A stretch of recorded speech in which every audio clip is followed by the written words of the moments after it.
सुशील मोदी राज्यसभा में बीजेपी के राज्यसभा सांसद और इनको कोई परिचय की ज़रूरत नहीं है। और पिछले आपने अगर इस विंटर सेशन को देखा होगा, ढेर सारे मुद्दे इन्होंने उठाए जिसमें कि गे सेक्स से लेकर चीता का किस तरह से जो कॉन्ट्रैक्ट हुआ है इंडिया और अफ्रीकन कंट्री के बीच के अलावा ढेर सारे ऐसे मुद्दे इन्होंने उठाए। और जो बिहार की राजनीति है, बिहार की राजनीति में आपको पता है कि किस तरह से भूचाल आया हुआ है।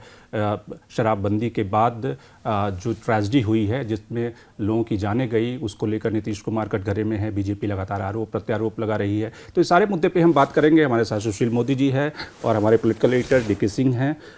तो सबसे पहले शुरुआत करते हैं सुशील जी कि गे सेक्स से शुरू करते हैं कि आपने जो ये सवाल उठाया और आपने ये कहा कि गे सेक्स पे रिलेशनशिप होना चाहिए, उसमें हमें कोई दिक्कत नहीं है, लेकिन शादी और फॉर्मलाइजेशन ऑफ रिलेशनशिप उस पे दिक्कत है। तो दोनों में अंतर क्या है? नहीं, देखिए, मैंने ये नहीं कहा कि दिक्कत नहीं, मैंने ये कहा कि कोर्ट ने 377 को डीक्रिमिनलाइज कर दिया।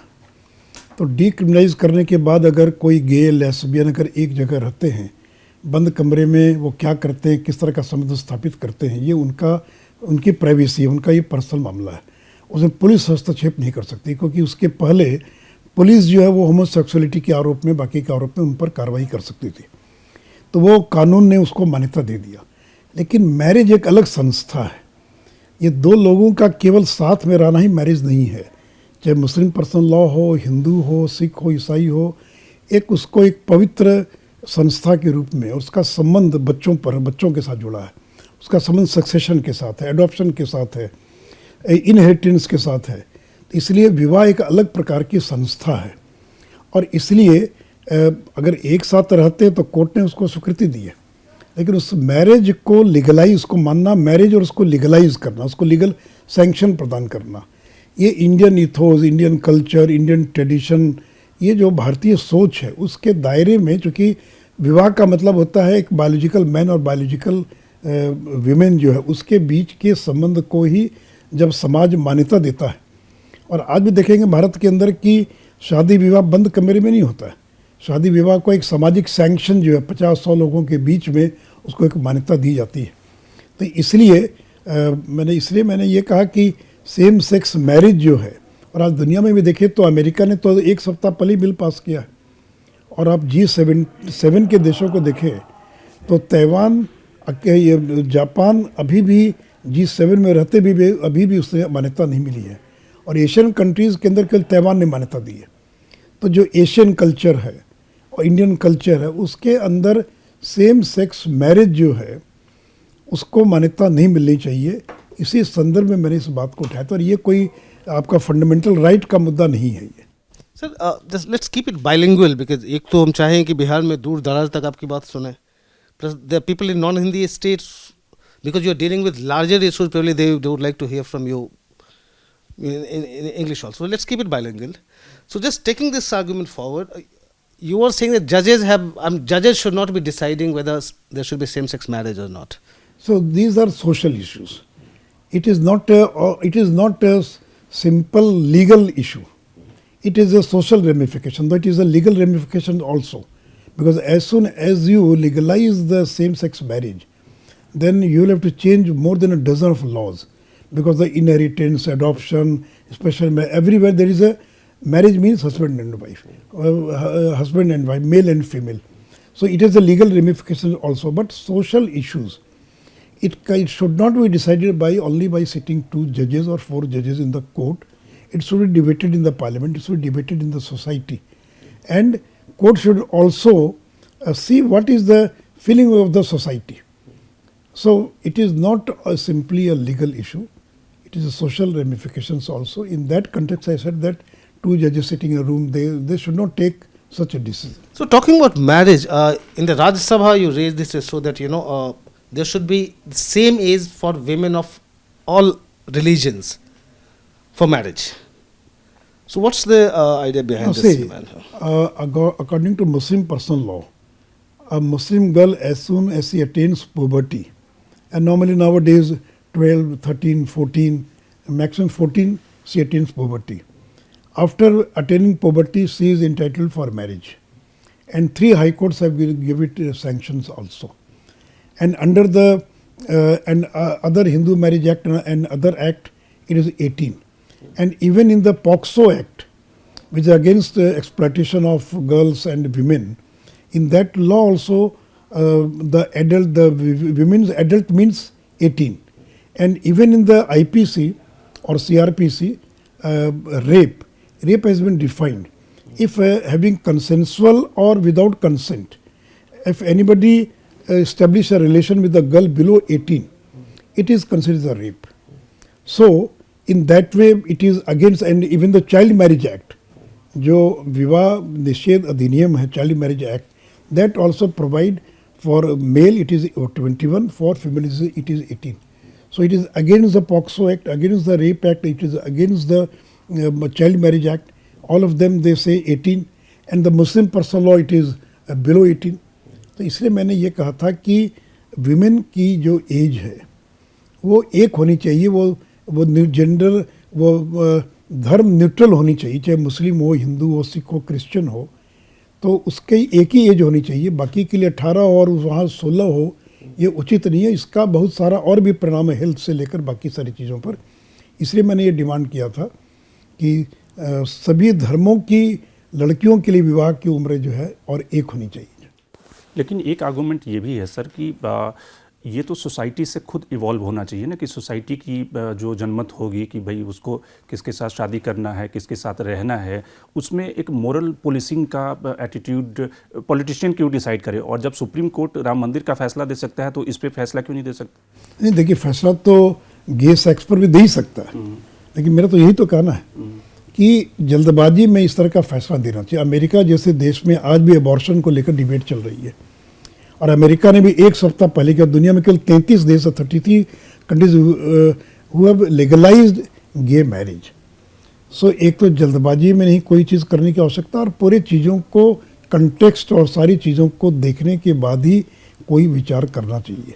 Sir, you are also the chairman of the Parliamentary Standing Committee on Law and Justice. I know you will not be telling us what happens there, what the deliberations you are having, but we are given to understand that you are discussing things about the institution of judges, property, the retirement age. So in general, I'm not saying that you should tell us what you deliberated, but generally what are you looking at? No, we are looking at judicial reforms. And judicial reform not in a very wider context, because it is not on our mandate also. So in judicial reforms we have taken, this year we are taking issues of retirement age. As on today, 60 is the retirement age for the High Court judges, and 62 is for the High Court judges, and 65 is for the Supreme Court judges. So one of the issues there should there be a common retirement age for High Court and Supreme Court judges. So this issue we are taking. The another issue is social diversity. The SC, ST, OBC, there are very few judges even in the high courts, women judges, Muslim judges. So social diversity. And we will be taking other issues also like vacation. That also issue I raised in the parliament also. No other institution apart from schools and colleges they are having. Total institution is going on vacation.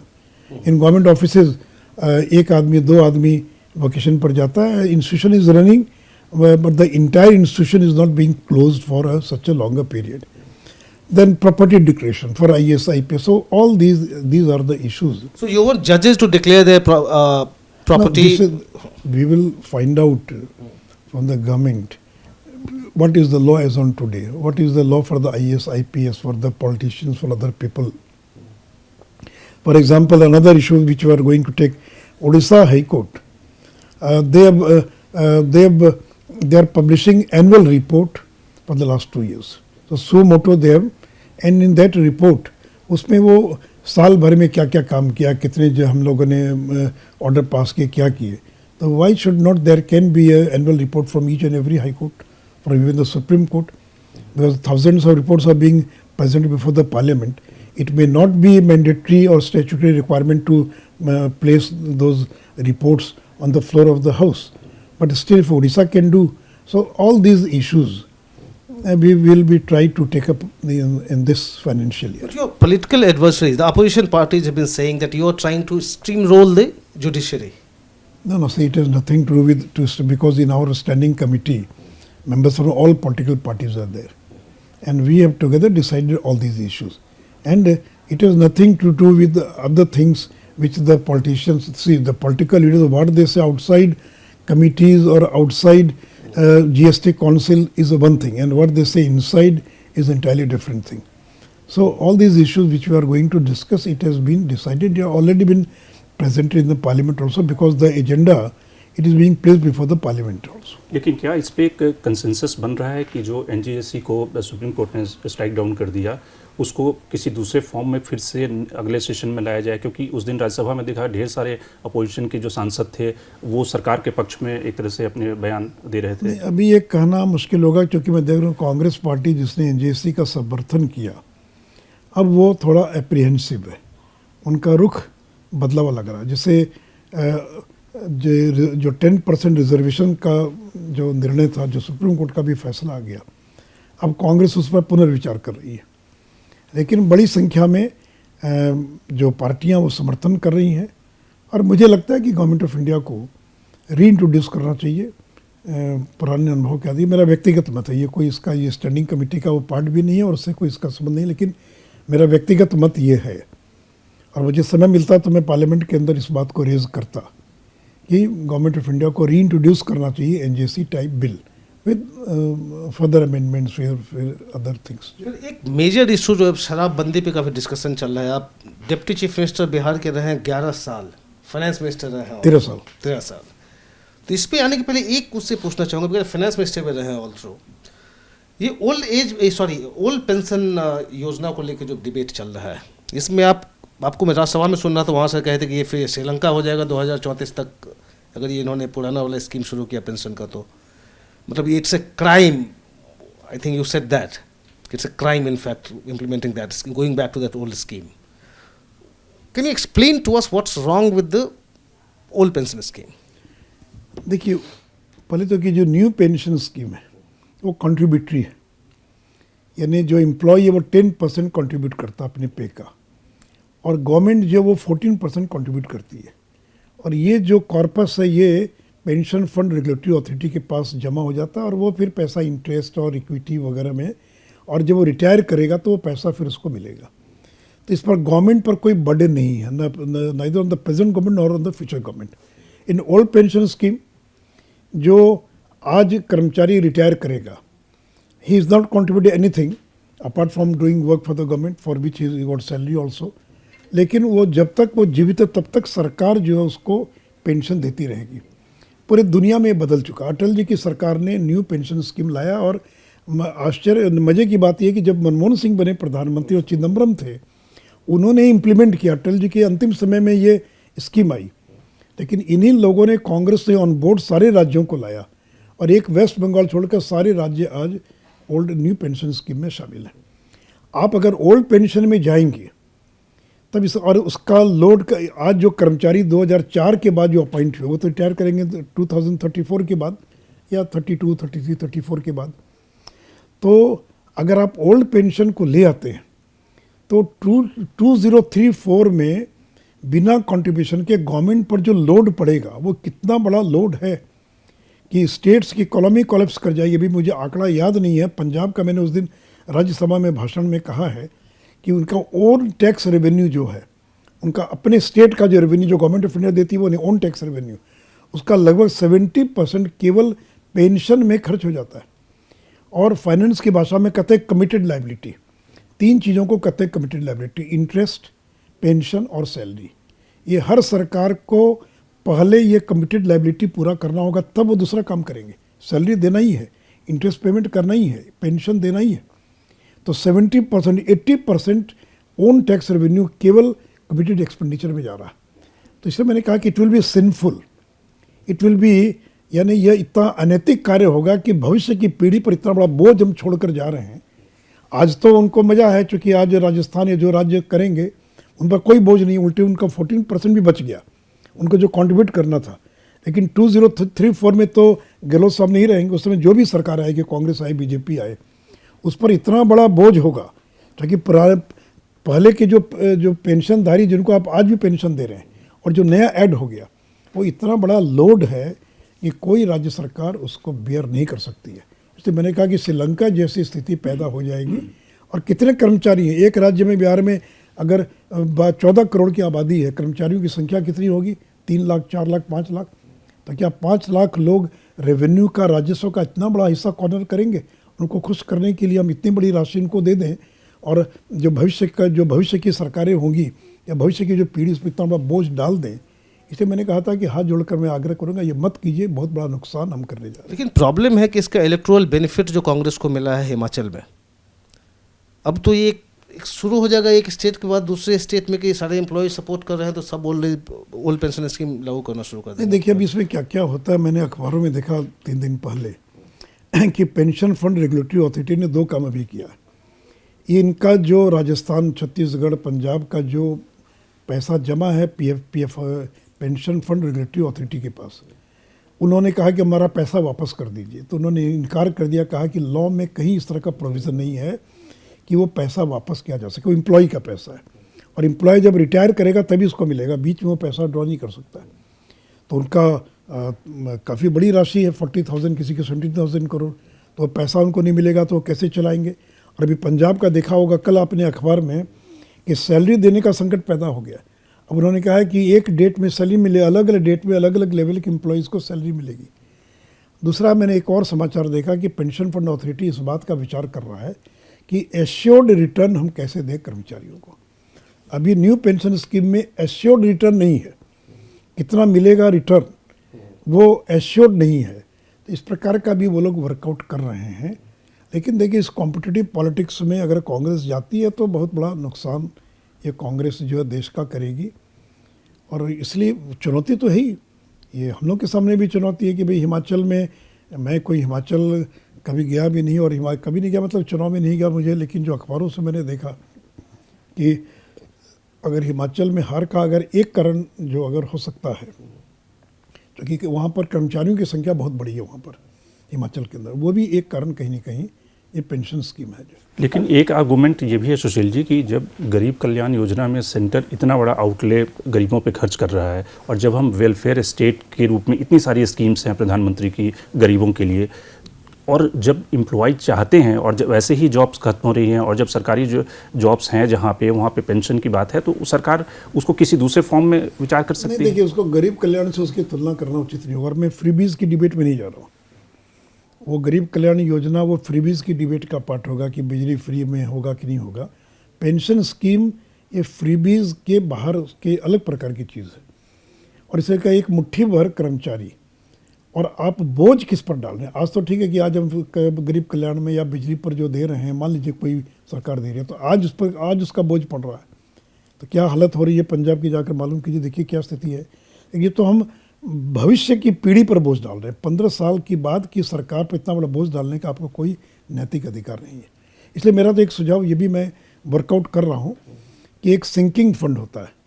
Sinking fund का मतलब कि हर साल आप 1,000 करोड़ 2,000 करोड़ रुपये उसमें आप डालते जाइए अपने बजट का, ताकि जब रिटायरमेंट का समय आए उस समय वो कॉर्पस सरकार का 25,000 50,000 करोड़ का हो जाए और उसके इंटरेस्ट से आप उसको मीट आउट कर सकें। कोई इस प्रकार की बाध्यता हो सकती है क्या?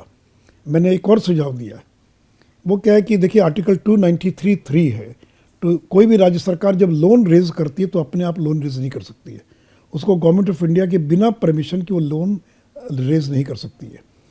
तो 293 का सेक्शन 3 कहता है कि गवर्नमेंट ऑफ इंडिया चाहे तो कंडीशन लगा सकती है। तो मैंने यही सुझाव दिया भारत सरकार को कि आप कंडीशन लगाइए कि जो राज्य सरकार लोन अगर रेज करना चाहती है तो जो पैसा रेज करेंगे उसका इतना % कैपिटल एक्सपेंडिचर पर आपको करना पड़ेगा, इतना पैसा इस काम के लिए खर्च करना पड़ेगा, ताकि ऐसा ना हो जाए कि जो लोन रेज किया और सारा पैसा फ्रीबीज में बांट रहे हैं और भविष्य की सरकारों पर बोझ पैदा कर रहे हैं। अभी आंध्र प्रदेश का ये हालत कि आंध्र प्रदेश, मेरे पास आंकड़ा नहीं है, सैलरी नहीं दे पा रहे हो। नहीं आंध्र प्रदेश है, नहीं आईएएस ऑफिसर्स को भी 10th को मिला है। नहीं मैं आंध्र की बात कर रहा हूँ। आंध्र की बात। अच्छा, मुझे आंध्र का सैलरी वाला नहीं, आंध्र ने, अच्छा आंध्र ने इतना ज़्यादा अनाउंसमेंट कर दिया है, इतना ज़्यादा कि आप कल्पना नहीं कर सकते। तो कहने का मतलब है कि आप, इसलिए मैं वही फ्रीबीज की डिबेट में नहीं जाऊंगा मैं, लेकिन ओल्ड पेंशन स्कीम जो उसके बारे में कांग्रेस को पुनर्विचार करना चाहिए। और उनके एक नेता प्रणव चक्रवर्ती या क्या नाम है जो कि उनके इंटेलेक्चुअल प्रवीण चक्रवर्ती, उनका एक हाँ, तो उनका एक बयान भी आया है और इसलिए कांग्रेस को इन चीज़ों पर पुनर्विचार करना चाहिए। Coming to prohibition, sir, and as the former finance minister of Bihar, and you ran the state finance minister for several years, how bad was this prohibition decision?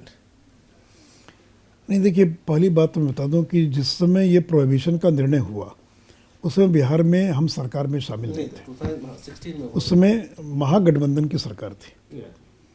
दूसरी बात ये कि महागठबंधन के घटक दलों से विचार करके ये निर्णय नहीं हुआ। नीतीश कुमार ने सुओ मोटो एक मीटिंग में गए और घोषणा कर दिया और बाद में आए तो मुख्यमंत्री ने घोषणा कर दिया तो बाकी लोगों का सहयोग करना था। फिर जब हम लोग के पास आए तो भाई कौन विरोध करेगा, कोई आप समाज सुधार का काम करने जा रहे हैं। लेकिन हम लोगों ने उस समय भी चेतावनी दी थी कि देखिए कर्पूरी जी को 77 में लागू किया था, या देश के 1 दर्जन से ज़्यादा राज्यों में जनता पार्टी की सरकारें जाती वहाँ प्रोहिबिशन लागू किया था, फेल कर गया। बाद में बंसीलाल जी ने किया जी, पूरे हरियाणा से लेकर 8-10 राज्यों के अंदर। तो नीतीश जी ने कहा कि नहीं, मैं पूरी तरह से तैयार हूँ और हम इसको लागू करेंगे। लेकिन नीतीश जी को एक लगता है कि कुछ ऐसा काम करें, अजूबा काम करें कि इतिहास में अमर हो जाए, लोग सदियों सदियों तक याद रखें कि एक मुख्यमंत्री था जिसने चमड़े का सिक्का चलाया।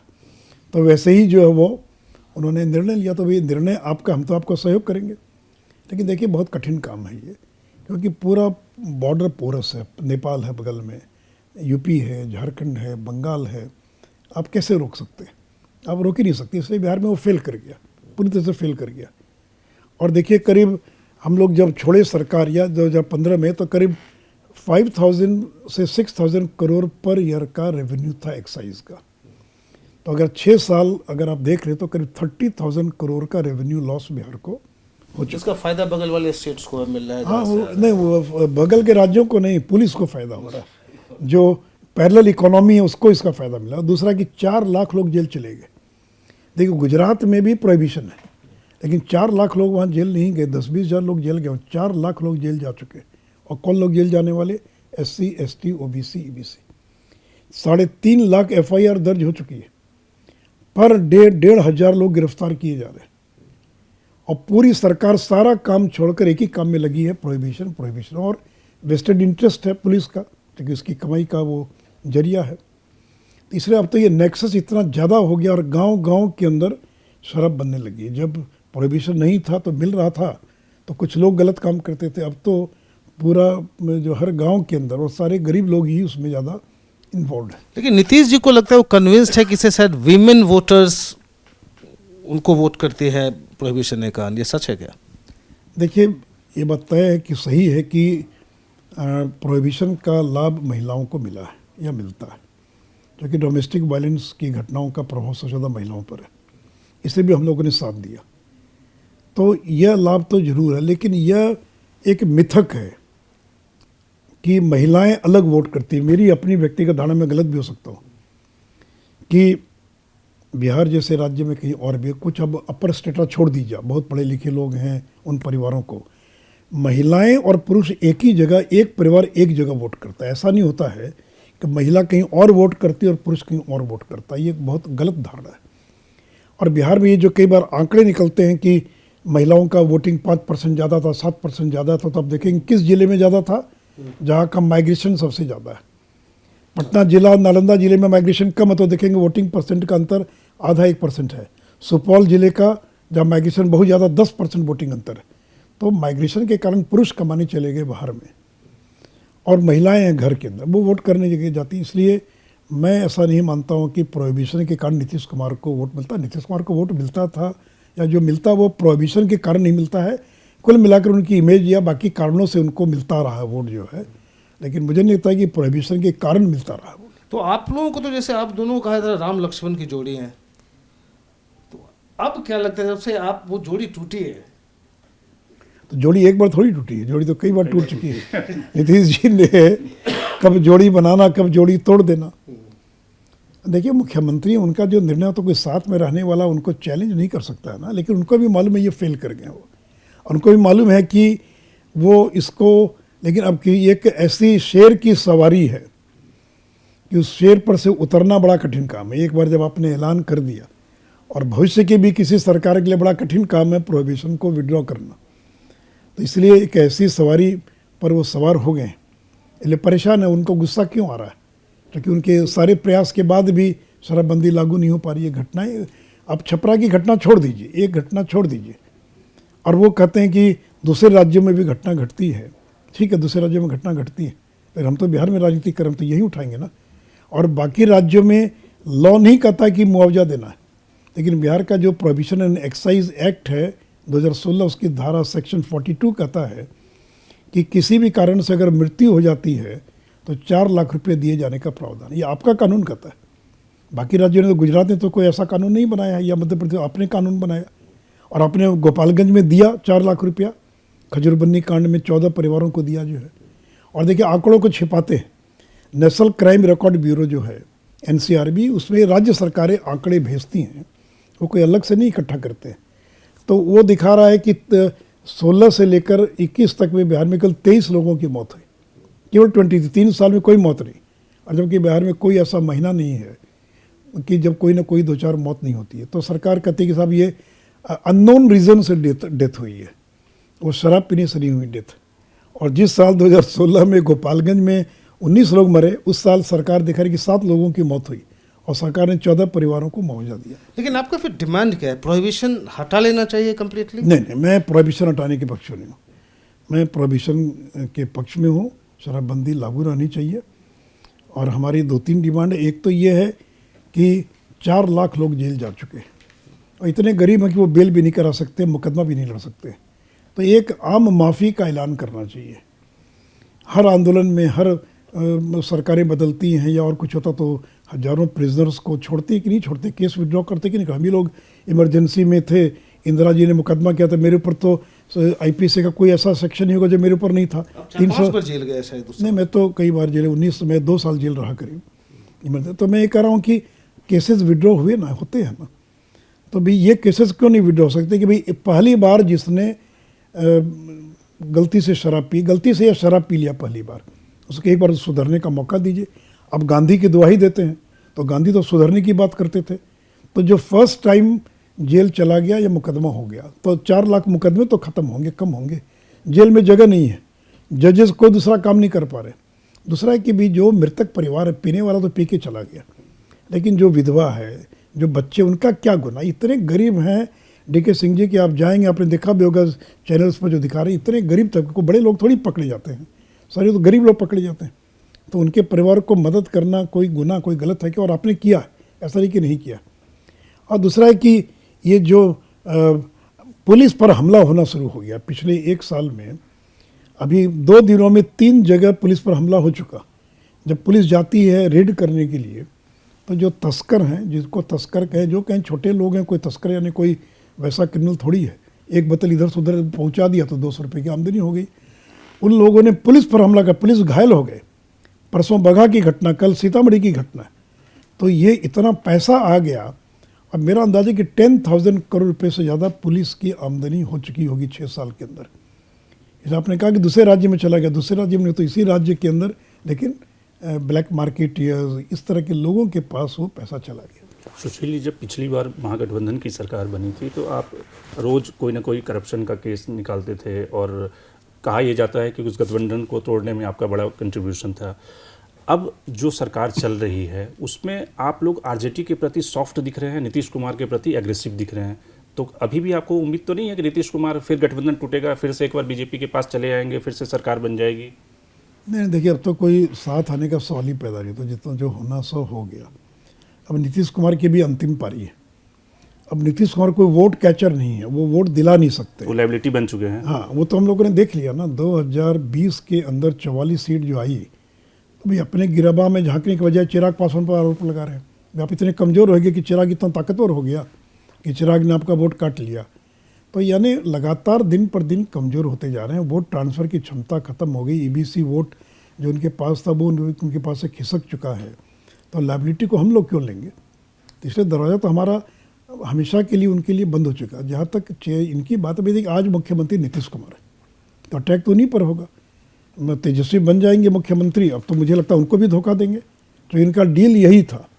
और कल आपने देखा होगा इंडियन एक्सप्रेस में जगतानंद सिंह का इंटरव्यू छपा है, जिसमें जगता बाबू ने कहा है कि नीतीश जी को वीपी सिंह के जैसे त्याग का प्रदर्शन करना चाहिए, छोड़कर बिहार दिल्ली की राजनीति करें और यहाँ पर तेजस्वी को मुख्यमंत्री बना दें। तो वहाँ भी वो धोखा देने वाले। अब करें कि 2015 में का नेतृत्व करेंगे, अरे भी 15 कौन, 2025 कौन देखा है? बीजेपी की सरकार बनेगी, किसकी सरकार में कौन देखा है कि 2025 में वो नेतृत्व करेंगे तेजस्वी यादव? तो सरकार बनेगी, इसकी गारंटी है क्या? तो डील यही था कि दोनों पार्टियों का मर्जर होगा और उसके नेता हो जाएंगे नीतीश कुमार 115 एमएलएस के नेता होंगे और ये तेजस्वी मुख्यमंत्री बन जाएंगे। मार्च अप्रैल मई तक जो भी हो 2023 में नीतीश जी केंद्र की राजनीति करेंगे। ये डील हुआ था पक्का? 200% मैं आपको बता रहा हूँ। आपको इसे मैं कोई उसका गवाह नहीं हूँ, लेकिन मैं जितनी राजनीति जानता हूँ, समझता हूँ और जो संबंध है लोगों से, देखिए नीतीश जी का प्रयास क्या था, क्योंकि यही दो दल नहीं, INLD हरियाणा, JDS ये अखिलेश यादव की समाजवादी पार्टी, यानी पुराना जो जनता परिवार है उसको मिलाकर एक परिवार, एक दल बन जाए, उसके नेता नीतीश कुमार हो जाएं, वो केंद्र की राजनीति करेंगे। अखिलेश यादव को प्रधानमंत्री नहीं बनना, उसको मुख्यमंत्री बनना है। तेजस्वी को प्रधानमंत्री नहीं बनना, यहाँ बनना है। लेकिन JDS अलग हो गया, JDS चला गया KCR के साथ। INLD में कोई दम नहीं है, क्योंकि चौथाला जेल में है या बाहर, मुझे पता नहीं।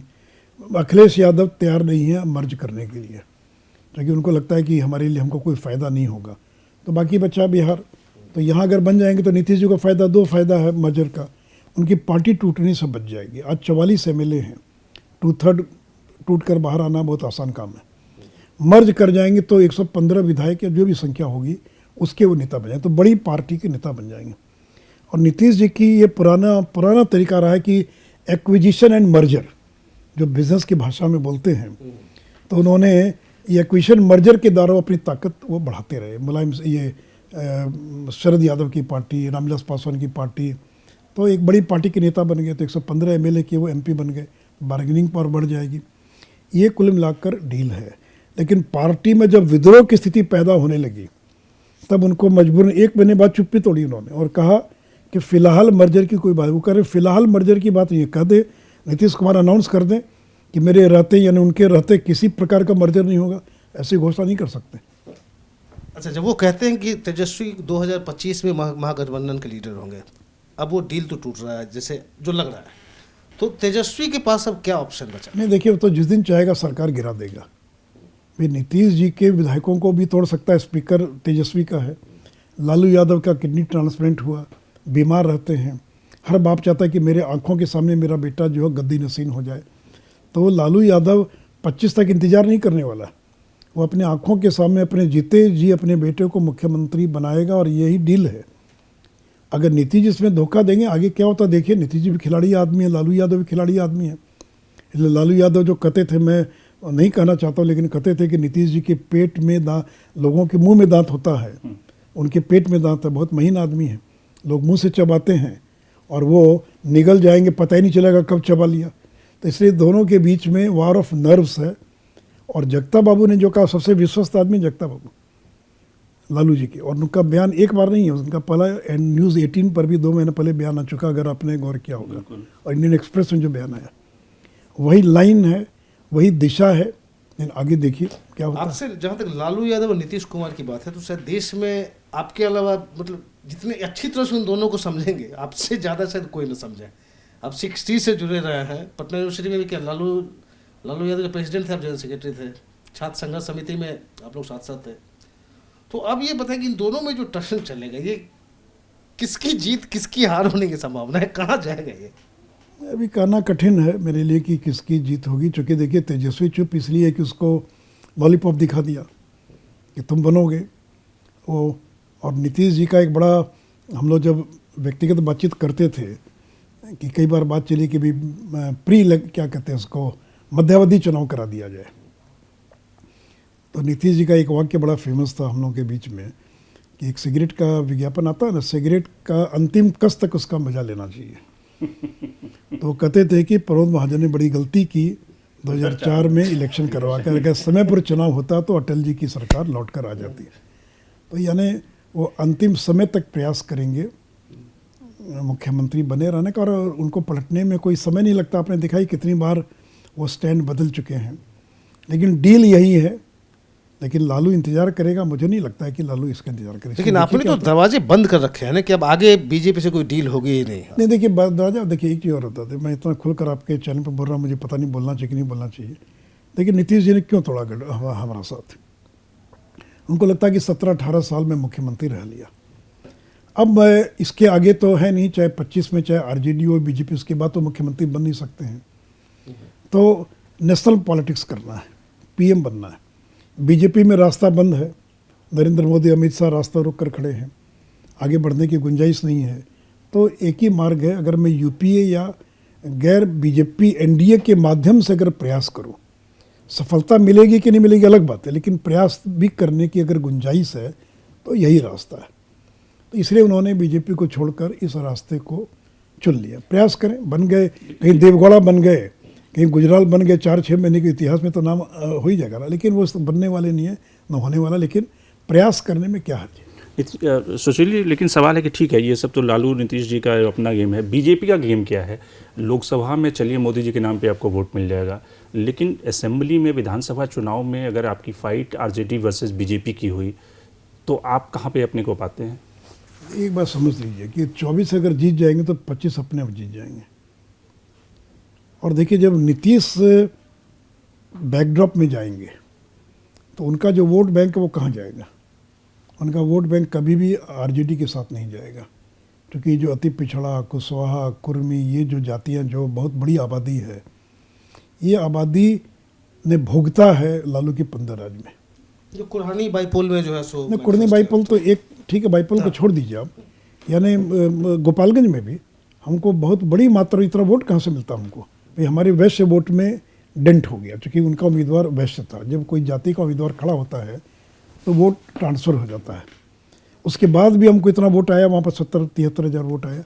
तो कुशवाहा का, अति पिछड़ा का आज वोट, या कोई यहाँ पर मोकामा के अंदर अगर बीजेपी को 64,000 वोट आया तो केवल अपर कास्ट और वैश्य का वोट थोड़ी था, ये धानुक से लेकर। तो ये जो जातियाँ, ये राजद के साथ कभी नहीं जा सकती हैं। 2015 में इसलिए चली गई कि आरक्षण का एक भूत खड़ा कर दिया कि आरक्षण खत्म कर देंगे, आरक्षण खत्म कर देंगे, और मोहन भागवत जी के बयान को तोड़ मरोड़ कर पेश किया गया, इसलिए उनको लाभ मिल गया। लेकिन ये जो अति पिछड़ी बाकी जातियाँ, वो आरजेडी के साथ नहीं जाएंगी। तो इसलिए बीजेपी को देखिए, बीजेपी के लिए कुछ भी खोने के लिए नहीं है। और अभी हमारा टारगेट 2014, हम 25 की चिंता ही नहीं कर रहे हैं, 2014, और 14 जीतेंगे तो 25 का रास्ता उसी में से। लेकिन कई सारे नेता ये भी कहते हैं कि 2024 में भी जो उनके पास जो कास्ट अर्थमेटिक है, नीतीश कुमार कितने भी आज की तारीख में गिरी हुई स्थिति में है, लेकिन उनका जो कास्ट अर्थमेटिक है वो बहुत सॉलिड है बीजेपी के अलायंस के मुकाबले। अगर आप चिराग पासवान की दोनों फैक्शन को इकट्ठा भी कर लें, कुछ और भी अलायंस पार्टनर ले आएँ, तब भी जाति के का जो समीकरण है उसमें आप पीछे बैठते हैं। कहाँ आपका कुर्नी, मोकामा और गोपालगंज तो दिखा दिया कि वो सोच गलत है जो पत्रकार और एनालिस्ट जो करते हैं। उत्तर प्रदेश में मायावती और समाजवादी पार्टी एक साथ आए, कहाँ वोट ट्रांसफ़र हुआ?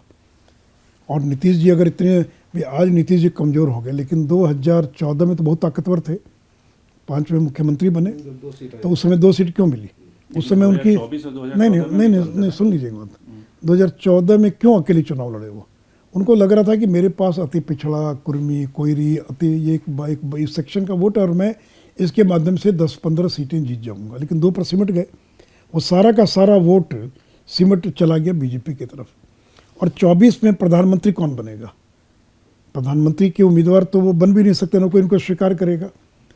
तो इसलिए देखिए, जनता बहुत जागरूक, कोई अस्थिर सरकार नहीं चाहेगी। केंद्र में कोई ऐसी सरकार बने जिसके पास 25-30 MP हों, एक स्ट्रॉन्ग सरकार, स्ट्रॉन्ग प्रधानमंत्री, एक बहुमत की सरकार, वो लोगों ने देखा। इसलिए लोग देवगौड़ा और गुजराल के दौर में देश को नहीं ले जाना चाहेंगे।